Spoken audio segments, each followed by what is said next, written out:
আসসালামু আলাইকুম প্রিয় দর্শক, অন্য মঞ্চের আলাপ চাইতায় আপনাদের সকলকে আমন্ত্রণ জানাচ্ছি। আজ আমাদের সঙ্গে যুক্ত হয়েছেন সুদূর অস্ট্রেলিয়ার সিডনি থেকে আপনাদের সকলের পরিচিত মুখ জনাব অজয় দাশগুপ্ত। অজয় দা, আমাদের অনুষ্ঠানে আপনাকে স্বাগত জানাচ্ছি। ধন্যবাদ মাসুদ ভাই।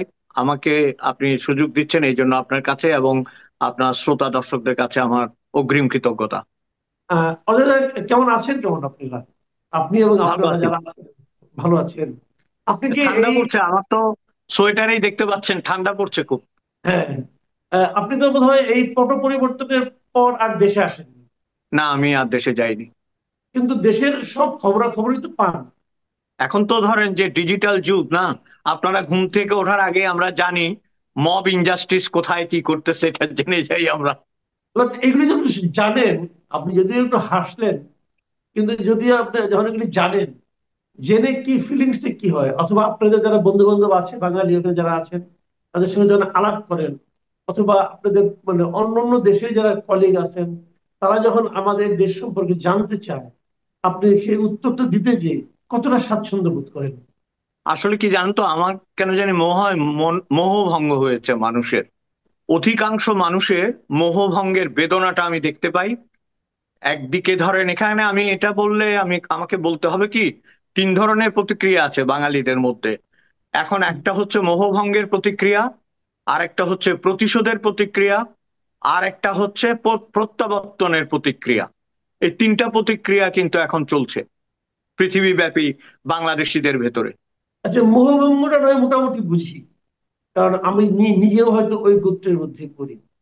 পরের দুটো একটু ব্যাখ্যা করা যাবে, যে প্রত্যাবর্তন এবং প্রতিশোধ কেমন? প্রতিশোধটা যেমন ধরেন, গতকালকে একটা বিচার এর একটা ইয়ে দেখেছি আমরা আহ, বাংলাদেশে, যেটাকে আপনার এখন এই যে ধরেন প্রতিশোধ প্রতিক্রিয়াটা সেখানে এইরকম, বা সমস্ত বিষয়গুলোতে এইরকম যে বিদেশ থেকে আমরা যারা দেখতে পাচ্ছি যে এক ধরনের একটা আক্রোশ আছে। এখন আপনি যে কোনো অন্যায় অবিচার বা যে কোনো অগণতান্ত্রিকতা অচলায়তন, যেটা আমি বারবার বলি, সেটার বিরুদ্ধে সমস্ত সমস্ত কিছু ভেঙে মানুষ যে রায় দিয়েছে, সে রায়টিকে পজিটিভ ওয়েতে আসলে ব্যবহার করার কথা ছিল, এবং সেটা করলে আজকে এই প্রশ্নগুলোর উদ্ভব হতো না, যেটাকে আমরা বলছি প্রতিশোধ। প্রতিশোধ এই কারণে ধরেন, এই যে এখন তো কথা একটু অন্যদিকে যেতে হচ্ছে, যেমন ধরেন আমরা কিন্তু যখন স্টুডিওতে কথা বলতে যাই তখন আমাদের গালে একটু পাউডার টাউডার লাগিয়ে দেয়, আপনাকে তো আরো বেশি লাগায়, তাই না? তো আমিও ভেবেছিলাম আজকে আপনার অনুষ্ঠান আসার সময় একটু প্রসাধন করে আসবো, কিন্তু যে কান্না দেখতে পাচ্ছি আওয়ামী লীগারদের অনলাইনে, পালিয়ে যাওয়ার যে কান্না, এবং এরা কিন্তু একটা জিনিস বুঝতে পারছে না মাসুদ ভাই, যে এই কান্না কিন্তু সহানুভূতির পরিবর্তে বিরূপ প্রতিক্রিয়া সৃষ্টি করছে। কারণ কি, এই যে আমি সকালবেলায় দেখলাম, এই ভদ্রলোকের সাথে আমার এমনি পরিচয় হয়েছিল খানিকটা, যে মন্ত্রী ছিলেন যে ভদ্রলোক, যিনি, সমরেজল, জি সমরেজল জি জি, তার কথাতে তো একটা কথা স্পষ্ট হয়ে গেছে, তার নিজের লোক তার বিরোধিতা করেছে এবং বলছে তাকে পয়সা দিয়ে আমি বানিয়েছি। পয়সা দিয়ে প্রেসিডেন্ট বানানো যায়? But he said that, right? উনি বলেছেন এটা, রাইট, যে আমি রাইট, পয়সা রাইট। দিয়ে বানিয়েছি। তো এখন এই লোক এই লোকের উপর প্রতিশোধ নিচ্ছে, খেয়াল করেন। পয়সা দিয়ে যাকে বানিয়েছে, এবং যারা এই কথাগুলো বলছে তারা ভুলে যাচ্ছে যে তাদের দলের সরাসরি সেই রকম সম্পৃক্ত মন্ত্রী না হওয়ার পরও আইভির জন্য হাজার হাজার মানুষ রাস্তায় নেমেছে না, ব্যারিকেড করে দাঁড়িয়েছিল, নিতে দিচ্ছিল না, এরকমও তো ঘটনা ঘটেছে, তাই না? Right, right. হ্যাঁ, কিন্তু না, তোমাদের বেলায় আপনি এটা আপনাদের। আপনি জি। সমরেজল প্রেমী যে ঘটনাটা বললেন, এটার কিন্তু আমি আবার কালকে আমাকে একজন একটা পাঠিয়েছি, আমি এটা এই মুদ্রার অপর পিঠের চিত্রটা কিন্তু একটু অন্যরকম। সেটা কেমন? ওই যে ছেলের কথা উনি বলেছিলেন, যাকে আমি পয়সা দিয়ে সভাপতি বানিয়েছি, ওই ছেলেটা একটা ফেসবুক স্ট্যাটাস দিয়েছে। সেটা যদি আপনি পড়েন, আপনার কাছে মনে হবে যে সমর রেজাল্ট এভাবে মিথ্যা কথা বলতে পারেন। আমি ওই স্ট্যাটাসটা পড়ার সুযোগ হয়নি। হ্যাঁ। এবং আরেকটা জিনিস দেখেন, এরা কিন্তু গল্পগুলো বানাচ্ছে অবিশ্বাস্য ধরনের। যে কোনো মানুষের ধরেন এই ধরনের পলায়ন আমি পছন্দ করি না ব্যক্তিগতভাবে, কাউকে এইভাবে আক্রমণের মুখে কেন চলে যেতে হবে, কিন্তু প্রশ্ন হচ্ছে তাদের বিবরণের ভেতরেই জনবিচ্ছিন্নতার কথা তারা নিজেরাই বলে দিচ্ছে। একদম, তারা একদম। নিজেরাই তাদের জনবিচ্ছিন্নতার কথা বলে দিচ্ছে। আরেকটু যদি গভীরে যাই, ধরেন দলের সেক্রেটারি, আপনি চিন্তা করতে পারেন, এই দলের সেক্রেটারি ছিল তাজউদ্দিন সাহেব, এই দলের সেক্রেটারি ছিলেন বঙ্গবন্ধু স্বয়ং, তাই না? এই দলের সেক্রেটারি বলছে, উনি কিন্তু প্রায় বলতেন খেলা হবে খেলা হবে। আমি বোকা শোকা মানুষ, আমি মনে করতাম আসলেই খেলতে পারবে, কিন্তু এখন দেখছি উনি 5 ঘন্টা বাথরুমেই খেলে ফেলেছেন। তো আর খেলা হবে কখন? মানে খেলাটা হতে হলে তো আপনাকে বেরিয়ে আসতে হবে, তাই না? এবং আমি পলাই না পালাই না এগুলি বলে বলে শেষ পর্যন্ত দেখেন, আমার কাছে যেটা মনে হয়, একটু সিরিয়াসলি বলি, সেটা হচ্ছে এই প্রতিশোধ প্রবণতাটা আরো বৃদ্ধি পাবে যদি তারা এগুলো এইভাবে বলতে থাকেন, আমার মনে হয় আর কি। হ্যাঁ, কারণ দাবার গুটি তো হাতের থেকে বেরিয়ে গেছে, যখন বেরিয়ে গেছে তখন খেলা সাজাতে হলে আমার মনে হয়, দেখেন আমাদের দেশের রাজনীতিবিদদের পড়াশোনা নিতান্তই কম, আমি অত্যন্ত মানে শ্রদ্ধার সাথে বলছি, অল্প কিছু মানুষ, বরং আমরা আমাদেরকে যাদেরকে ধরিয়ে দেওয়া হয়েছিল প্রতিপক্ষ হিসাবে, তারাই বরং অনেকগুলো সত্য কথা বলছেন। বিএনপির অনেক নেতারা যা বলছেন, আওয়ামী লীগের নেতারা গত 20 বছরেও বলেনি, আগামী 20 বছরেও বলতে পারবে না।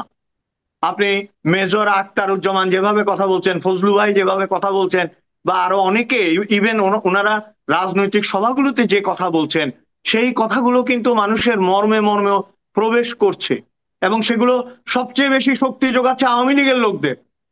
খেয়াল আসলে করেন আপনি। একটা জিনিস কি, আপনি কি একটা জিনিস খেয়াল করেছেন, মানে দেখেন আমি সবসময় কিন্তু একটা কথা বলি যে এদেশে আহ, প্রচুর লোক আছে যারা নাকি মনে করেন একদম মাঠ পর্যায়ের লোক আছে যারা নাকি আওয়ামী লীগও করে বিএনপিও করে, এবং কেন করে তারা নিজেরাও যায় না কিন্তু করে, তার বাবা করতো, বংশানুক্রমিক ভাবেই করে। তো সেই লোকগুলোকে বাদ দিয়ে কিন্তু আপনি দেশটাকে অগ্রসর করতে পারবেন না। বিভক্ত জাতি কিন্তু অগ্রসর হতে পারে না।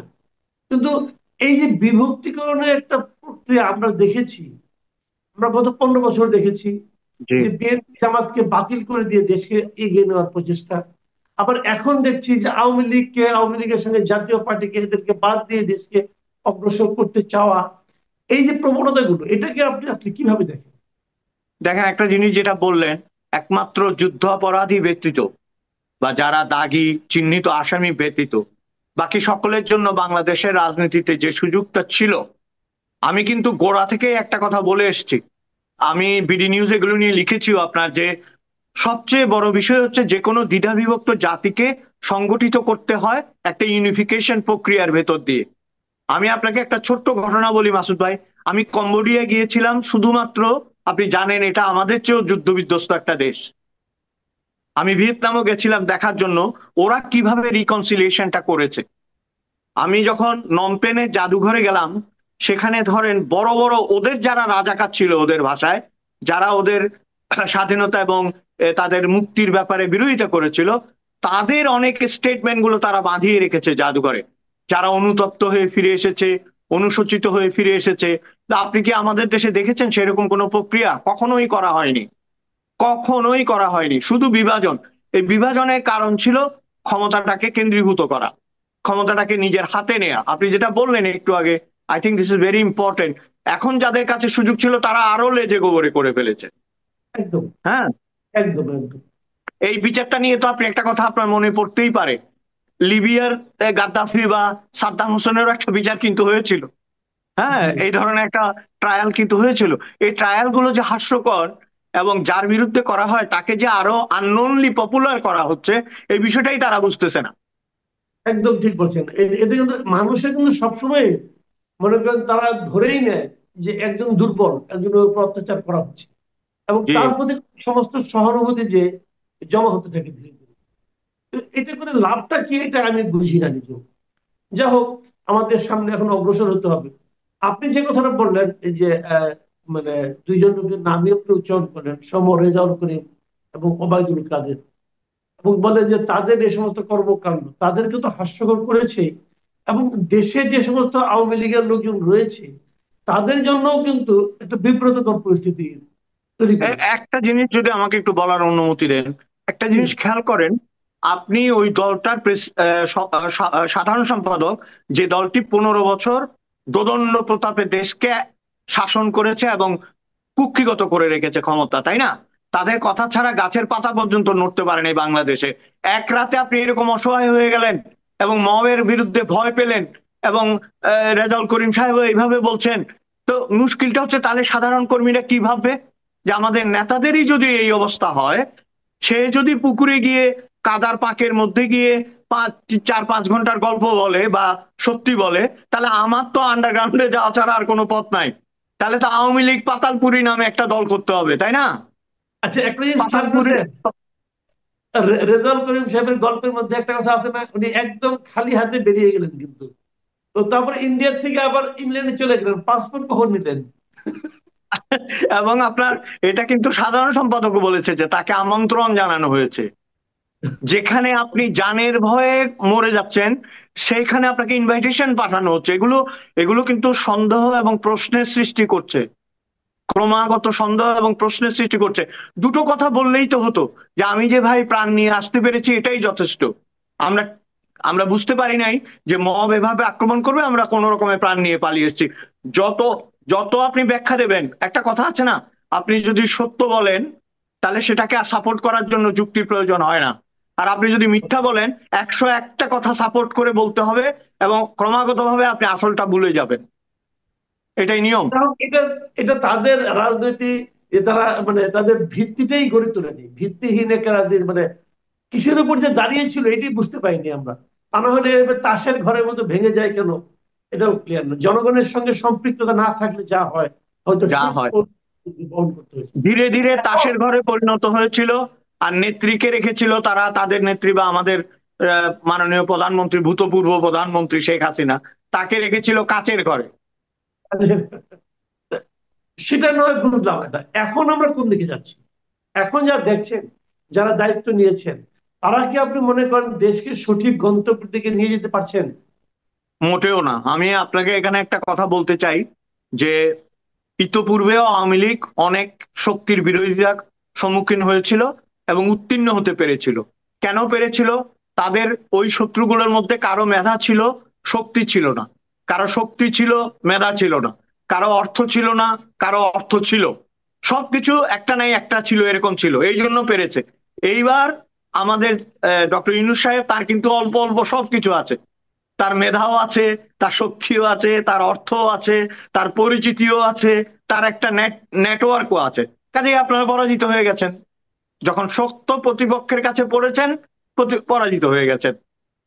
আচ্ছা, পরাজিত নয় হলাম, কিন্তু ডক্টর ইউনূস কি আমাদেরকে আমাদের মানে যে কাঙ্ক্ষিত গন্তব্য সেদিকে নিয়ে যেতে পারছেন কিনা ওনার নেতৃত্বের মোটেও না। মাধ্যমে? তার কাছে আমাদের যে প্রত্যাশাটা ছিল, ধরেন একজন নোবেল লরিয়েট হিসেবে বা একজন অরাজনৈতিক ব্যক্তি হিসেবে এবং সর্বজন পরিচিত একজন মানুষ হিসেবে আমাদের ধারণা ছিল যে তিনি দেশকে একটা অন্য ধরনের অভিধা দেবেন, অন্য ধরনের একটা ইমেজে তিনি দাঁড় করাবেন নিজেকেও। কিন্তু সেটা তো ক্রমাগতভাবে ধ্বংস হয়ে যাচ্ছে। আজকে আপনি আপনি নিজে দেশের ভেতরে আছেন, যে কোনো মানুষকে জিজ্ঞেস করলেই তারা একটা দীর্ঘশ্বাস ফেলে বলে আমরা ভালো নেই। চাপা জিনিসটা কিন্তু খুব খারাপ, একটা চাপা ক্ষোভ কিন্তু মানুষের ভিতর কাজ করছে, তাই না? আপনি জি। এই যে আমি শুরুতে বললাম মব ইনজাস্টিস, আপনারা মব জাস্টিস বলছেন, মব ইনজাস্টিস, এইটা কোন দেশে হতে পারে? দিনের পর দিন কিশোর গ্যাং, এটা দিনের পর দিন চলতে পারে? আমার ইচ্ছে হলে আমি গিয়ে একজন প্রিন্সিপালকে নামিয়ে দেব, আমার ইচ্ছে হলে আমি একজন সচিবকে অপমান করব। প্রত্যেকেরই তো দোষ ত্রুটি আছে, কিন্তু এটা তো একটা নিয়মের মধ্যে দিয়ে চলবে। আমি বিশ্বাস করি কি জানেন, it's a completely hopeless situation and guided by a hopeless king. আপনি ওনাকে হোপলেস কিং বললেন, ওনাকে নিয়ে তো অনেকে অনেক বেশি আশা করেছিলাম আমরা, আপনার এলাকার লোক। দেখুন, as a person, as a Nobel laureate, as a merit, he is a hopeful person definitely, হ্যাঁ, 100 আউট অফ 100। কিন্তু যখন আমি কিং শব্দটা ব্যবহার করেছি, তাহলে তো অমর্ত্য সেনও ভারত চালাতে পারে, পারে না? রাইট, হ্যাঁ, তাহলে রাইট। তো আইনস্টাইনের উচিত ছিল ওই দেশকে শাসন করা। সক্রেটিস আর এরিস্টটল রাস্তায় বসে কেন জ্ঞান বিতরণ করেছে? ওরা ক্রাউনে বসে জ্ঞান বিতরণ করতে পারতো না? কেন? আপনি যদি জ্ঞানী হন, আপনি তো সাধারণের কাছে যাবেন। আপনার তো আপনার মেজরিটি প্রয়োজন নাই মাসুদ ভাই। আপনাকে আমি একটা ছোট্ট গল্প বলি, 2-1 মিনিট লাগবে। গ্রিস দেশে কিন্তু একসময় বিশ্বাস করা হতো যে নারীদের যেহেতু কণ্ঠ নাই, তাদের ভোট নাই, তার মানে 30% বাদ। তারপরে শিশু কিশোরদের বলা হয়েছে এরা নাবালক, অতএব এরা ভোট দিতে পারবে না, আরো 20% বাদ। তারপরে বৃদ্ধদের বলা হয়েছে এরা ভোট দিতে পারবে না কারণ এদের মাথা কাজ করে না, আরো 20% বাদ। তার মানে রইল 30%। তার মধ্যে 20% লোক দিয়ে যাদেরকে নেতা বানাইছে, তারাই গ্রিসকে গ্রিস বানিয়েছিল। আপনার সংখ্যাগরিষ্ঠতার দরকার নাই, আপনার প্রবল শক্তিশালী মেরিটোরিয়াস সংখ্যালঘুর সাথে থাকলেও আপনি জয়ী হতে পারেন যদি আপনার নৈতিকতা এবং আপনার নিরপেক্ষতা থাকে। কিন্তু ডক্টর ইউনূসের আজকের যে সরকার, তার তো নিরপেক্ষতা নেই দেখেন। এবং উপদেষ্টারা যে ভাষায় কথা বলে, আমি বলতে চাই না এগুলো, যে ভাষায় কথা বলে এবং ক্রমাগত তারা একটা থেকে আরেকটাতে যেভাবে যায়, সুইচ করে, এগুলো কিন্তু অত্যন্ত স্ববিরোধী। কোন স্ববিরোধীটা কিন্তু আপনাকে কোনো কনফিডেন্স দিবে না, কোনো কনফিডেন্স দিবে না। আপনি পরিষ্কার করে বলতে পারতেন সেন্ট মার্টিনের অবস্থা এইরকম, আপনি একটা প্রতিনিধি দল 200 সাংবাদিক নিয়ে গিয়ে দেখাতে পারতেন ওখানে কি হচ্ছে। এগুলো তো করছেন না আপনারা, তাই না? আরাকানের সাথে কি হয়েছে এটাও ক্লিয়ার না। যত বেশি আনক্লিয়ার হবে, তত ধোঁয়াশা হবে, তত মানুষ মনে করবে আগুন লেগেছে। এবং সেই ধোঁয়া যে একদিন আগুনে পরিণত হবে না, সেটা কি কোনো গ্যারান্টি আছে? মানে আপনি বলতে চাচ্ছেন যে সবসময় অস্পষ্টতা মানুষের মধ্যে সন্দেহের জন্ম দেয়, একদম। এবং সেই অস্পষ্ট গন্তব্যের দিকে আমরা যাচ্ছি। অস্পষ্ট কে হয় ধরেন, কে অস্পষ্ট হয়? যে নিজেই জানে না যে আমি কি করছি। হম। আপনি যদি জানেন যে আপনি মিরপুর থেকে গুলশান যাবেন, তাহলে ইউ আর শিওর কোন বাস আপনি ধরবেন, তাই না? জি। কোন জানে করে আপনি যাবেন। এখন আপনি যদি শিওর না যে আপনি মিরপুর যাবেন, না খিলক্ষেত যাবেন, না গুলশান যাবেন, না বারিধারা যাবেন, তো আপনি তো খালি বাস বদলাইতে থাকবেন, এক সময় টায়ার্ড হয়ে যাবেন, তাই না? অনেক ধন্যবাদ জনাব অজয় দাশগুপ্ত। আপনার সঙ্গে আলাপ আমাদের শেষ করতে হচ্ছে, কারণ আমাদের সময় শেষ হয়ে গেল। আপনি আপনাকেও ভালো ধন্যবাদ। থাকবেন।